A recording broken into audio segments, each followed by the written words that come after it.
karena itu bisnis. Yang penting mereka tidak melanggar aturan. Karena ada aturan dan tentu begitu. Kalau kata berita, belinya 30.000, jualnya 30 juta. Ada, emang ada yang dijual 30.000. Ini bukan bohong, maaf kan? Bahwa ini PSN, rakyat jangan macam-macam. Kami didukung oleh aparat negara, apakah itu ASN, Polri, entah mungkin TNI, atau siapa saja, termasuk tidak dipedulikan oleh kepala daerah, DPRD, dan DPR. Itulah faktanya. Kalau kepala desa tadi rakyat sudah lapor kepada. Iya Pak, dia senang kalau ada jual beli. Apalagi dibeli oleh ASG. 1 meter dia dapat 2.000 sampai 7.000 per meter. 1 hektar dia dapat 700 juta. Kalau 1.000 hektar, satu desa itu lebih 1.000 hektar. Aguan CS ini kan etnis Tionghoa atau Cina. Bukan masalah rasis, tapi kita sebagai orang pribumi ingat dengan Tibet. Tahun 50-an itu pekerja kasar datang ke Tibet karena Tibet masih kaya. Lama-lama pekerja kasar ini tahu-tahu jadi tentara, ngabisin Tibet, Dalai Lama diusir. Dugaan saya akan terjadi, kalau dibiarkan akan terjadi negara dalam negara.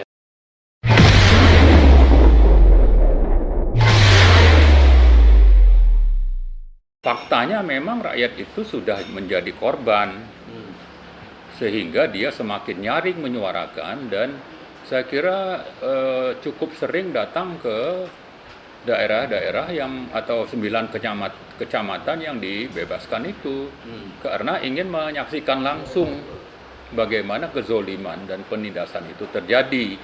Sehingga Pak Said sudah melihat bagaimana misalnya korban dari penggusuran atau penindasan itu kehilangan pekerjaan, atau rumahnya kalau belum mau bayar ditimbun di sekelilingnya, atau sudah tidak punya mata pencarian karena sudah tidak bisa bertani, bertambak, atau pergi melaut sebagai nelayan. Jadi fakta bahwa sudah ada korban itu Pak Said menyaksikan. Tapi ini terjadi karena memang PIK 2 ini adalah proyek PSN yang oleh pelaksana proyek, namanya itu PT Mutiara Intan Permai ya, sebagai perusahaan yang menjalankan fungsi pembebasan lahan, mungkin nanti pembangunan, yang merupakan satu kesatuan dengan PANI, perusahaan yang terdaftar di Bursa Efek Indonesia, yang pemiliknya itu terutama adalah Aguan dan Salim. Jadi pengembang ini secara sistemik membebaskan lahan rakyat secara zolim, tanpa hambatan, sehingga Pak Said Didu itu salah satu tempat rakyat mengadu. Tapi di sisi lain Pak Said Didu itu melihat ketidakadilan di lapangan, sehingga dia terus bersuara. Sementara yang namanya pejabat-pejabat negara, mulai dari lurah, camat, bupati, sampai gubernur, dan menteri-menteri, seolah-olah tidak ada lagi, tidak berfungsi, sehingga kita sebutkan ini negara sudah tidak hadir, ya. Maka apa yang dilakukan Pak Said Didu itu mestinya kita sambut baik sebagai rakyat, ingin supaya kezoliman dan penindasan berakhir, dan kita harus wajib untuk melanjutkan. Kalau Pak Said Didu nanti sudah apakah ditangkap atau apa berhenti bersuara, ya kita wajib menyuarakan ini gitu. Karena tadi ini sudah menjadi satu kesatuan, penguasa dengan pengusaha yang di lapangan itu menzolimi, menindas rakyat, itu dibiarkan atau malah di backup oleh aparat negara, baik itu ASN atau kepolisian, atau mungkin ada yang namanya pejabat atau aparat TNI misalnya, ya. Lalu juga DPRD, DPR pusatnya yang membawahi daerah ini juga tidak terdengar suaranya. Maka saya kira kita perlu terus berupaya supaya bukan saja bahwa status PSN PIK 2 dicabut, tapi proyeknya sendiri harus dihentikan. karena sudah melakukan kejahatan penindasan penjajahan kepada rakyat dan korbannya masih ada sampai sekarang. Jadi ini harus menjadi sanksi. Mereka sudah melakukan kejahatan, nggak bisa cuma nyabut PSN-nya. Tapi hentikan itu proyek. Kemudian kita mau supaya ganti rugi nih masyarakat yang sudah ditindas ini. Lalu mereka merampok misalnya tanah-tanah rakyat, apakah itu kebun mangrove, jalan-jalan provinsi sampai jalan lingkungan, atau irigasi, atau sungai, pantai, atau bibir pantai yang harusnya ini punya negara, kok bisa dikuasai oleh mereka begitu saja gitu. Tapi yang lebih penting tadi, orang yang kehilangan mata pencarian ini mereka tidak pedulikan gitu. Ya, sudah tidak bisa bekerja di sana, biasanya di petani, nelayan, petambak. Lalu gara-gara ini digusur, cukup hanya bayar 50.000 lalu dianggap selesai. Kemana negara? Dan negara itu tidak hadir salah satunya karena si pengembang ini, PIK 2, yang ujungnya nanti ada aguan. Memang di lapangan itu nanti ada preman untuk menekan rakyat. Ada mungkin perusahaan jasa yang berada mungkin 2-3 tingkat di bawah perusahaan Mutiara punya Pani tadi. Ada bertingkat-tingkat ini untuk menjaga jarak. Sebetulnya ini satu kesatuan, tapi untuk menghindarkan misalnya nanti digugat atau berhadapan dengan rakyat atau apa itu ada masalah hukum, ya itu bukan salah saya misalnya. Padahal ini kejahatan berlangsung di depan mata.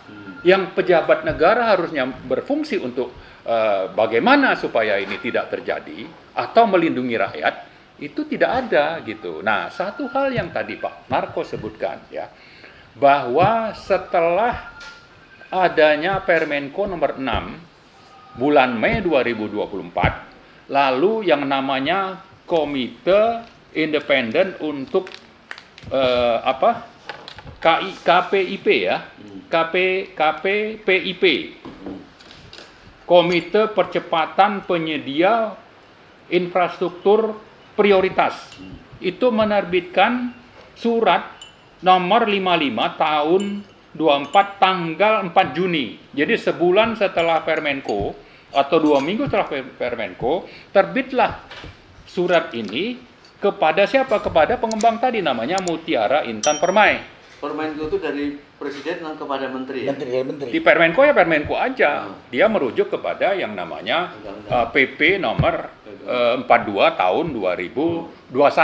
Ya. Itu rujukannya turun nanti PP ini karena ada perubahan daftar PSN itu berubah-ubah sampai perubahan ke 5 itu yang PIK. Sebelumnya itu ada perubahan ke-4 atau ke-3 itu untuk Rempang mendapat status PSN. Tapi cukup tidak lagi PP yang diterbitkan presiden tadi atau Perpres yang disebutkan presiden tadi diterbitkan presiden, tapi cukup dengan Permenko untuk hal yang begini strategis gitu. Ini sudah kejahatan juga ini oleh pemerintah. Nah, tapi kembali ke tadi ya, bahwa KPPIP tanggal 4 Juni menerbitkan surat kepada Mutiara Intan Permai punya Pani atau Aguan Salim itu, intinya menyatakan proyeknya luasnya 1.755 dan itu hanya di kawasan Kosambi.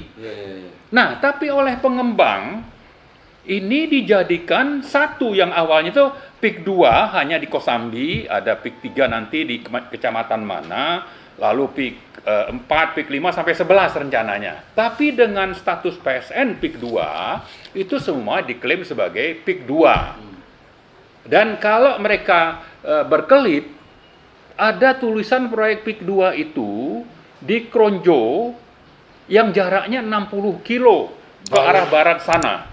Jadi sudah ada fakta bahwa sampai ke 9 kecamatan itu memang akan dijadikan sebagai PSN. Kenapa seperti itu? Supaya Lumbak menjadi mudah menindas rakyat. Ada alat bahwa ini PSN. Rakyat jangan macam-macam. Kami didukung oleh aparat negara, apakah itu ASN, Polri, entah mungkin TNI, atau siapa saja, termasuk tidak dipedulikan oleh kepala daerah, DPRD, dan DPR. Itulah faktanya. Sehingga saya kira ini bukan sekedar kejahatan yang kalau kita bilang ada penyeludupan hukum oleh PANI atau oleh Mutiara Intan Permai untuk merubah PIK 2 hanya dari Kosambi sampai nanti mungkin panjangnya 90 km ke arah barat, tapi juga tidak mungkin yang namanya penguasa, mulai dari lurah atau yang namanya menteri, kemudian DPR tidak tahu ada penyelewengan ini. Lalu kalaupun sudah menerbitkan, yang namanya menteri, kementerian itu kan bisa ngecek. Lalu ada keluhan sudah berbulan-bulan bahwa ini diklaim sebagai PIK 2. Nah, kalau mereka merujuk kepada surat yang diterbitkan oleh KIPIP itu tanggal 4 Juni itu hanya ini di Kosambi, kok ini sampai ke arah Kronjo dan jauhnya sudah 60 kilo. Ini kan sudah tidak sesuai dengan surat kami misalnya oleh pemerintah, oleh Kemenko Perekonomian atau oleh KIPIP ini. Tapi kan mereka tidak melakukan itu, mereka tutup mata saja. Pak Marwan, sebelum jauh nih Pak Marwan. Ya. Tadi kan kita bicara tentang penyelewengan itu. Tapi sebenarnya proyek PSN itu kemudian nampak jelas dilakukan oleh swasta. Itu sebenarnya master plan-nya itu biasanya yang membuat awal itu memang pemerintah, DPR, atau memang jangan-jangan saya kira mereka sendiri yang buat sebenarnya? Itu bukan isu yang perlu kita bahas. Saya ingin menjelaskan tadi, jadi jangan dipotong dulu gitu. Maksud saya, kita jangan mengartikan bahwa si pengembang Aguan dan Salim ini melakukan penyeludupan hukum. Memang faktanya mereka menyeludupkan hukum bahwa ini cuma untuk Kosambi. Tapi dengan status PSN, mereka perluas ini sampai ke panjangnya 90 km ke arah barat, ke arah menuju Merak. Nah, buktinya bahwa di kilometer 60 itu ada tulisan ini proyek PIK 2. Padahal PIK 2 itu hanya sampai Kosambi. Artinya mereka sudah jahat ini. Karena asalnya adalah surat KIPIP itu tanggal 4 Juni ini hanya 1.755 hektar. Sampai Kosambi. Kenapa kok di Kosambi saja? Kenapa bisa sampai sana? Nah, oke, si pengembang ini salah. Tapi pemerintah yang menerbitkan surat ini kok tidak mengecek bahwa sebetulnya ini hanya sampai sini. Kenapa Anda tidak melihat? Nah, yang kedua, bahwa keluhan masyarakat itu sudah banyak. Pak Said Didu itu sudah bersuara 6 bulan. Tidak mungkin ini tidak menjadi isu yang harus diperhatikan oleh pemerintah. Nah, saya cenderung menyatakan bahwa penguasanya juga memang kong kali kong. Seolah-olah ini cuma 1.755 hektar, 1.755, tapi mereka tahu sebetulnya ini nanti untuk sampai sana gitu. Artinya sudah berkelomplot juga. Jadi saya tetap saja menyatakan bahwa penguasa kita mendukung yang namanya Aguan dan Salim melalui proyek PIK 2 untuk menjadikan negara dalam negara dan memanfaatkan status PSN PIK 2 untuk mengejar untung sebesar-besarnya, menekan biaya sebesar-besarnya, tidak peduli bahwa biaya yang sekecil-kecilnya, menekan biaya sekecil-kecilnya, tidak peduli bahwa supaya dapat kecil itu menindas dan memaksa rakyat supaya jual sangat murah. Kalau tidak berani nanti selesaikan transaksi di kantor polisi misalnya. Itulah yang sudah mereka lakukan. Kalau ada yang melawan, diintimidasi atau didatangkan preman. Itu sudah terjadi. Negara tidak ada gitu. Jadi karena itulah saya kira Prabowo harus hadir. Ya, yang kita 2 hari yang lalu itu sama Bang Edi ya, sama Mas Ahmad Hozinuddin itu sudah menyatakan bahwa Mendes akan melakukan peninjauan, ya, akan melihat bagaimana ini masalah di PIK 2. Itu kira-kira minggu yang lalu. Nah, saya bilang, Anda kemana aja selama ini? Artinya, ini rakyat sudah banyak yang menderita. Ya, jadi yang harus dilakukan itu adalah segera ini hentikan yang namanya PIK 2. Tangkap ini pelaku kejahatan yang sudah nyata-nyata menzolimi dan menindas rakyat. Itu yang lebih penting. Gitu. Saya kira ini yang harusnya kita terus suarakan, tidak hanya oleh Pak Said, tapi juga oleh kita semua, karena yang juga sering kita ulang-ulang, Kak. Ini bisa terjadi di tempat Anda tinggal nanti. Mereka sudah memulai dengan di Rempang, ya, tanpa hambatan, dan mereka pakai status PSN. Itu nomor 7 tahun 2023 Kemenko ada itu. Lalu sama juga Permenko untuk PIK ini nomor 6 2024. Jadi tahun lalu itu karena rame-rame protes proyek Rempang itu diamankan dengan penerbitan PSN sehingga sudah tidak ada lagi yang bersuara. Oh, ini proyek strategis negara. Tidak peduli bahwa rakyat yang ada di sana itu ditindas dan dipaksa keluar, tercerabut dari adat dan mata pencahariannya misalnya. Nah, bisa saja nanti kalau kita tidak melakukan perlawanan, ini terjadi di pantai utara Jawa misalnya, pesisir timur Sumatera, atau yang sudah ada itu misalnya di Taman Nasional Komodo. Itu sudah terjadi, rakyat itu akhirnya kan disuruh keluar.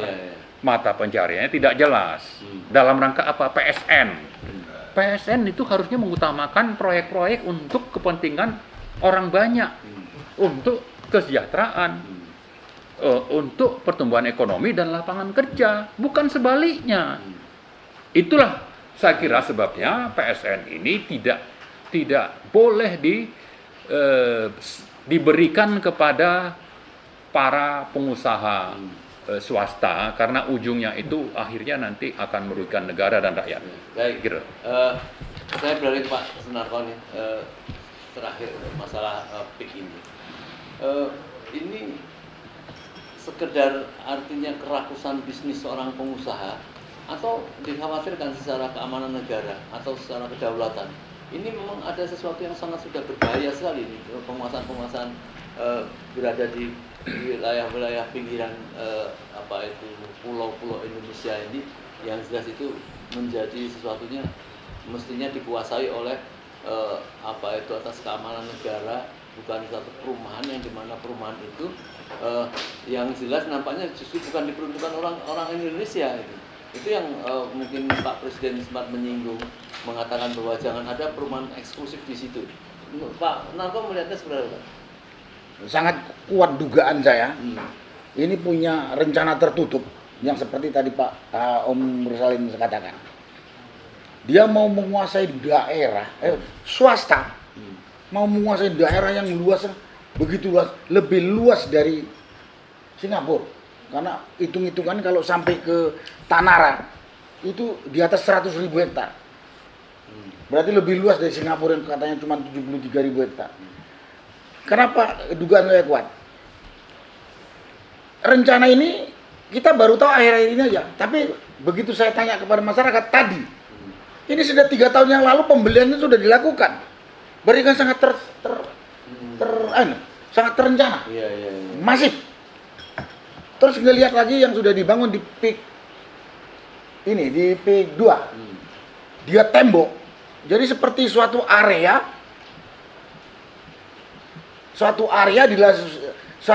yang mirip negara dalam negara.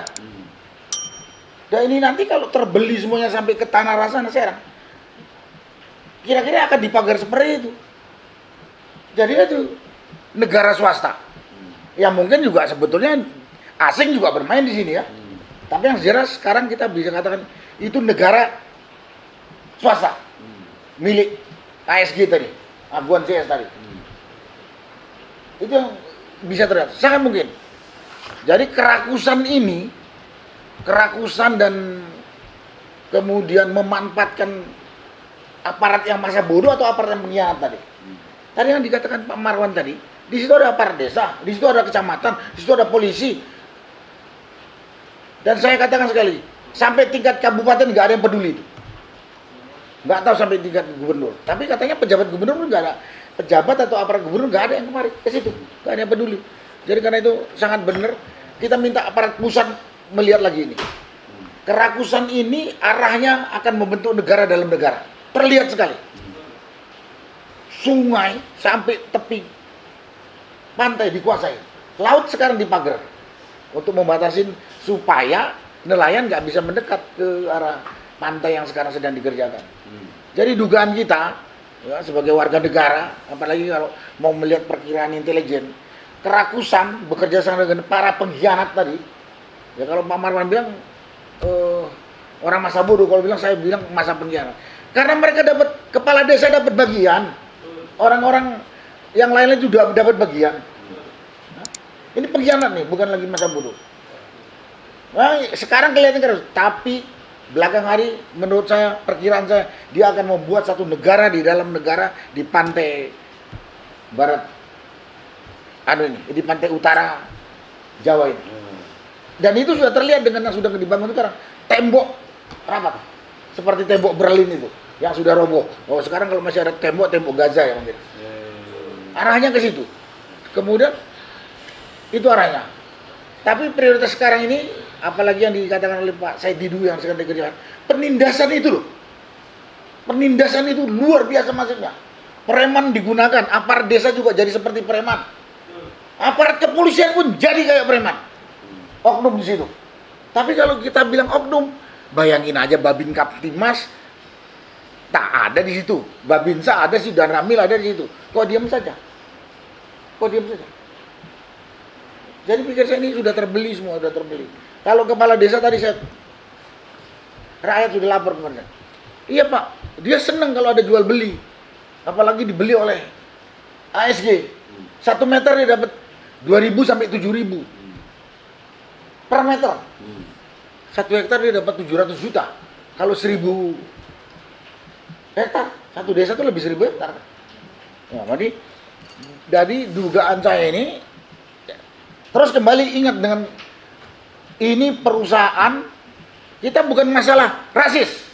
Kebetulan memang ini WNI turunan Cina. Ya kan?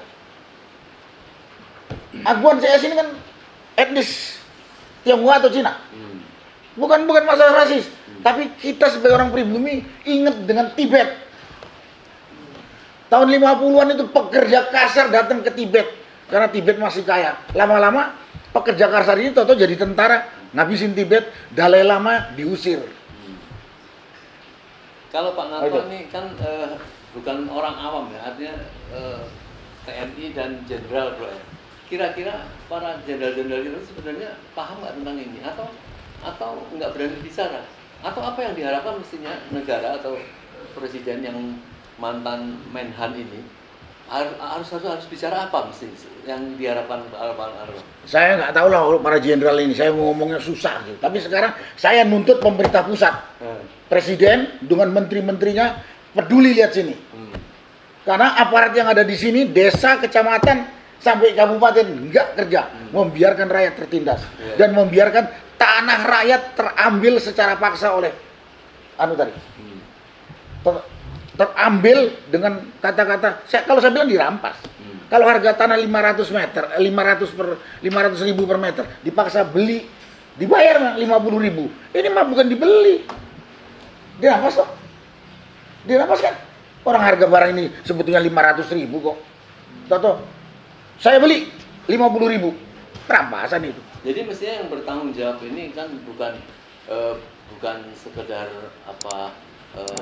TNI atau rakyat, mestinya pemerintah harus bertanggung jawab terhadap apa yang terjadi di lapangan. Dan apa tadi disampaikan Pak Narto, di lapangan ini kan orang tidak bisa bicara lain. Kalau kita melihat semua tembok tinggi seperti itu, kita lihat urutan mangrove punya pemerintah dikuasai mereka karena ditutup oleh perumahan-perumahan yang ini kan beras negara dalam negara. Kalau di lapangan seperti itu, jadi kira-kira sebenarnya tahu nggak para pimpinan-pimpinan itu Pak? Saya terus terang, sampai tingkat kabupaten saya ngelihat mereka nggak peduli. Bahkan ada yang ikut aksi mengintimidasi, menakut-nakuti, dan ikut membantu merampas.